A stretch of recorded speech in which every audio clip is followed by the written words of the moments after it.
যেখানে সময় লাগছে ৮ থেকে ১০ দিন বেশি। এতে ভারতে এসব পোশাকের দাম বেড়ে যাচ্ছে কয়েক গুণ।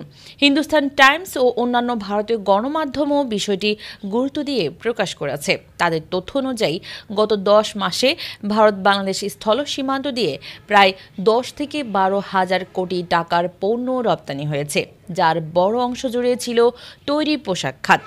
এমন নিষেধাজ্ঞার ফলে পশ্চিমবঙ্গের সবচেয়ে বড় উৎসব দুর্গাপূজায় বড় ধরনের প্রভাব পড়তে পারে, কারণ এই রাজ্যের পোশাক বাজারেও বাংলাদেশের পোশাকের প্রভাব ব্যাপক। বিশেষ করে নিম্নবিত্ত ও মধ্যবিত্ত শ্রেণীর জন্য বাংলাদেশি পোশাক ছিল একটি সহজলভ্য ও সাশ্রয়ী সমাধান। দুর্গাপূজার আগে যদি এসব পোশাকের যোগান কমে যায়, তাহলে চাহিদার তুলনায় যোগান ঘাটতির কারণে দাম আকাশচুম্বী হয়ে উঠতে পারে।